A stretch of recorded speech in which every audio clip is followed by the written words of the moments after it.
అనూష చదువుకున్న కాలంలో ప్రేమలో పడింది. ప్రేమగా మారింది. అది మేము ఒప్పుకోలేదు. అనంతరం అది కాస్త ఈరోజు ప్రాణం తీసే స్థాయికి చేరింది.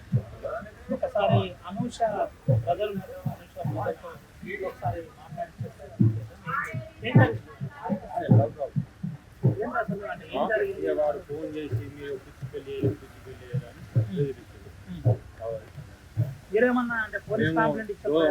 అంతకుముందు డాడీ మంద అయ్యిండు, చెల్లె మంద అని చెప్పి వాడు ఇంకా అద్దు మీ దండం పెడితే నీ కాళ్ళు నొస్తా అని చెప్పినాడు. సరే అన్నారు. మళ్ళీ చెప్పిన కొద్ది మళ్ళీ అదే చేసుడు ఫోన్ తీసుకెళ్ళేటుడు ఒప్పించెట్లయినా పెళ్ళి ఒప్పించెట్లైనా పెళ్ళి అని వాళ్ళు ఏంటో కట్నం కావాలని కట్నం గురించి ఇంకా కట్నం గురించి మరి మీరేమన్నారు? మేము ఒప్పుకోమని చెప్తున్నాం. ఎందుకు అసలు ఒప్పుకోవడానికి కారణం?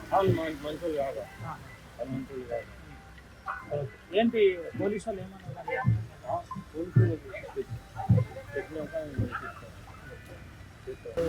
మనం ఒకసారి చూపెట్టచ్చు. ఇక్కడ నుంచి నేరుగా అనూష మృతదేహాన్ని అంత్యక్రియల కోసం తీసుకుంటున్న దృశ్యాలు చూపెట్టచ్చు. దీంతో పాటు ఒకసారి తల్లితో మాట్లాడుతున్నారు. అయితే వేధింపులే దీనికి ప్రధాన కారణం అని చెబుతున్నారు. ఒకసారి అనూష తల్లి ఉంది, ఆ తల్లితో ఒకసారి మాట్లాడించే ప్రయత్నం చేద్దాం. తల్లి దృశ్యాలు కూడా మనం చూపెట్టే ప్రయత్నం చేద్దాం. అసలు ఏం జరిగింది, ఎందుకు ఈ విధంగా వేధించవలసి వచ్చింది, కన్న కూతురు చనిపోతే తల్లడిల్లిపోతున్న దృశ్యాలు మనం ఆర్టీవీ ఎక్స్క్లూజివ్గా చూపెడుతున్న పరిస్థితి. అయితే వేధింపులే దీనికి ప్రధాన కారణం. దీంతో పాటు కూతురు చనిపోయే విధంగా మెంటల్గా వాళ్ళ కుటుంబ సభ్యులే ప్రిపేర్ చేశారని చెబుతున్న పరిస్థితి. ఒకసారి శ్రీకాంత్ అయితే ప్రేమించిన అని చెప్పిండు సార్, మోసం చేసిండు. డబ్బులు అన్నాడు, ఆయనకు 20 లక్షలు ఇస్తేనే పెళ్లి చేసుకుంటా అంటాడు. దాని మీద ఇప్పుడు సూసైడ్ చేసుకుంది. శ్రీకాంత్ మోసమే దీనికి ప్రధాన కారణం అని చెబుతున్న పరిస్థితి. ఒకసారి మనము అనూష తల్లితో మాట్లాడించే ప్రయత్నం చేద్దాం. అనూష ఆ తల్లి ఏం చెప్తుంది, అసలు విషయం ఏంటి తెలుసుకునే ప్రయత్నం చేద్దాం. అమ్మ ఏమైందమ్మా? ప్రేమించింది అయ్యా, ప్రేమిస్తే బట్టి ఆశ్చర్యం పెట్టిండో తెలియదు. అద్దన్ను ఆడద్దన్నాక ఆడద్దన్నాడు, అయితే అన్నాడు. ఆడ ఎప్పుడు ఫోన్ చేసిందో నాకు తెలియదు. మేము ఊరు పెట్టుకున్నది అది. ఆడ ఏం తెమ్మన్నాడో నా ఇంట్లోకి వెళ్ళి నువ్వు చెప్పక చేయక పట్టుకుని రారా అన్నాడు. ఆడ ఏం చెప్పిండో అవ్వ నాకు ఎప్పుడు లేదు. నీళ్ళు మేము కూడా పిస కాకట బిడ్డ అడుగుతామే. మా వాళ్ళంతా బలగం పెద్ద అందరూ వచ్చి అడుగుతారే నీకెందుకు బాధ బిడ్డ? ఏం లేదు చెప్పులేదు, ఏం లేదు అడిగినా కానీ అలాగే ఎప్పుడు ఏం లేదు అని. మా వాళ్ళందరికీ ఏం లేదు అని చెప్పుడే. ఏం చేసులే ఆయనతో ఊరు పెట్టుకుని డోర్ వేసుకుని నేనే ఆడనే కూర్చున్నా. క్షణం వల్లే ఆయనతో తలుపు పెట్టుకుంటే తలుపు తీయ రాలేదు. కొట్టినా ఆయనతో వచ్చి మా వాళ్ళ ఫోన్లు చేస్తాను అందరికి. అయిపోయా నా భర్త వచ్చిండు, నా కొడుకు వచ్చిండు, తలుపు ఉందా నీరు రాలే, ఆ కిటికీ వాళ్ళకి కొట్టిర్రు. ఆయనతో పోలీసు వాళ్ళు వచ్చి అందరికి చెప్పుకొచ్చిండు. అయిపోయా నా బిడ్డ పానం పోయింది క్షణంలో. నా కడుపు కోత పెట్టిండు. ఆయన సత్యనాశనం అయిపోతుంది ఆయన పేరు 4 సార్లు వార్నింగ్ ఇచ్చినాం మేము అందరం పోయి. అంటే 3 సార్లు పోయినాం. ఆయనకి మళ్ళీ పోయి చెప్పొచ్చినాం. మా మామయ్యలు కూడా అక్కడ చెప్పిర్రు మా పిల్ల జోలు కోకు నువ్వు అని. అయినా వాడు ఏం చెప్పిండో ఈమెకు ఏం తిన్నదో ఈమె బయట పెట్టలేదు అయ్యా. నాకు బయట పెడితే మా వాళ్ళంతా సూతురు పెట్టలేదు. నేనేం చెయ్యాలి? అడిగి ఇది చేసి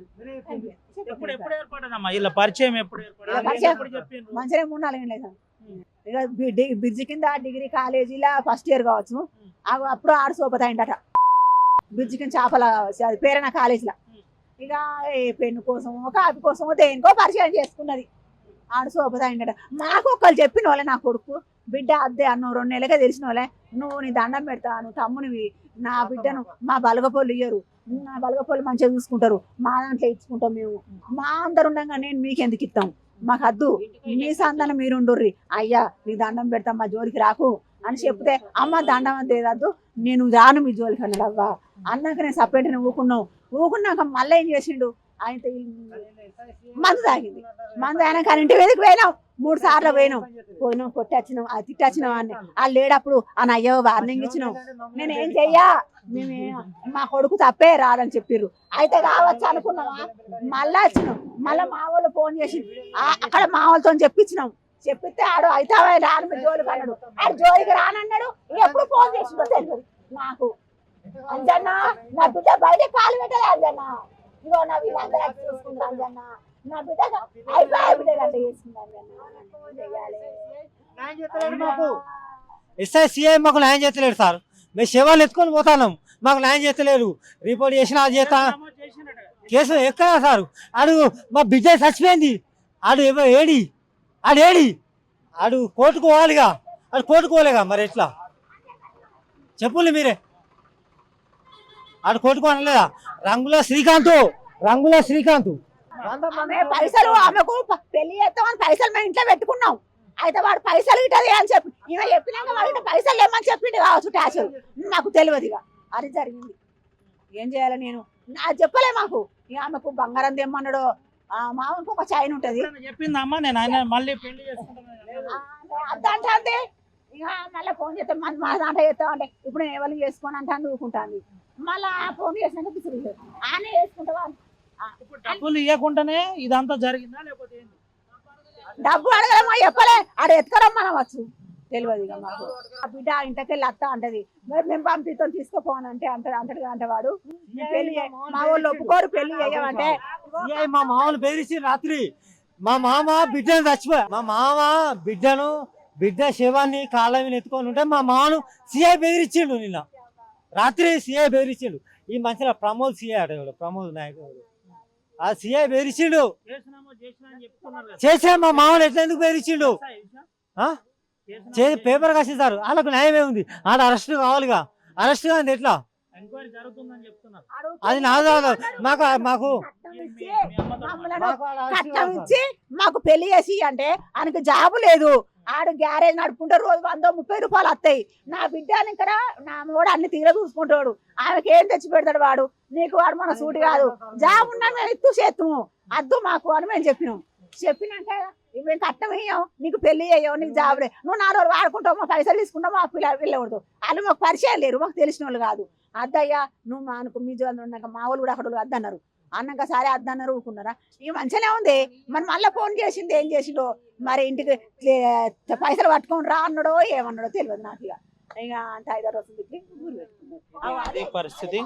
వేధింపులే దీనికి ప్రధాన కారణం అని చెబుతున్న పరిస్థితి. దీంతో పాటు వేధింపుల అనంతరం ఆ డబ్బు కోసం ఏదైనా ఎరేశారా ఏంటనే కోణంలో తెలియదు. కానీ శ్రీకాంత్కి ఇవ్వడం మాకు ఇష్టం లేదు, ఇష్టం లేకపోవడం వల్లనే మేము మా అమ్మాయిని ఇవ్వలేదు. అయితే ప్రేరణ కాలేజీలో వీరిద్దరికి పరిచయం ఏర్పడింది. ఆ పరిచయం కాస్త ప్రేమగా మారింది. 4 సంవత్సరాల పాటు వీరిద్దరి మధ్య ప్రేమ వ్యవహారం కొనసాగిందని చెబుతున్న పరిస్థితి కొనసాగుతుంది. అయితే దీంతో పాటు ముఖ్యంగా ఏదైతే అంశం ఉందో, అంటే ఈ ఆత్మహత్య అంశం సంబంధించి పోలీసులు దర్యాప్తు చేయాలని చెబుతున్న పరిస్థితి కనబడుతుంది. పోలీసుల దర్యాప్తులో వాస్తవాలు చూపెట్టాలి. కట్నం కోసం డబ్బులు తీసుకురామని చెప్పారు కాబట్టి ఈ అంశంలో కూడా పోలీసులు పూర్తి తన కాల్ డీటెయిల్స్తో పాటు మెసేజ్ చాటింగ్ కూడా చూడాలని చెబుతున్న పరిస్థితి కనబడుతుంది. అయితే మొత్తానికి మంచిర్యాల జిల్లా కేంద్రంలో ఓవర్ బ్రిడ్జ్ సమీపంలో ఉన్న